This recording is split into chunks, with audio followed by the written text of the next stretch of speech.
अमरावतीच्या चांदूर बाजार तालुक्यात आंदोलन करण्यात आलं। पिंपरी पूर्णा येथील गावकऱ्यांनी अनोखं आंदोलन केलं आहे। शेतकऱ्यांच्या कर्जमाफीसाठी भिंतींवर घोषवाक्य लिहिली आहेत। प्रत्येक घरावर 7/12 कोरा झालाच पाहिजे असा संदेश लिहिण्यात आला। संपूर्ण गावाने घराच्या भिंतींवर असे संदेश लिहिले आहेत।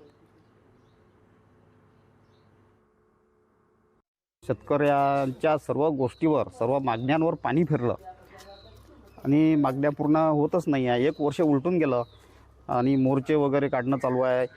लोक सगळे हताश झालेले आहे। त्यानंतर निसर्ग साथ देत नाही आहे।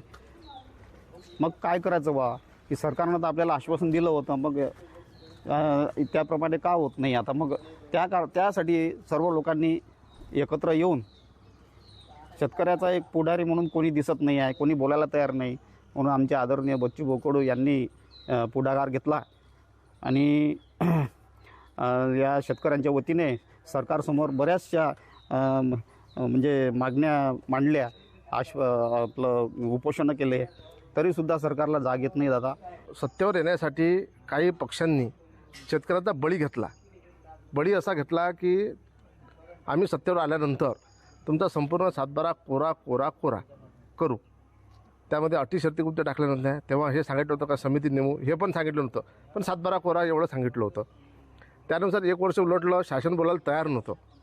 त्यामुळं शेतकऱ्याचा उद्रेक वाढत गेला, शेतकऱ्याकडे दुर्लक्ष करण्यात आलं।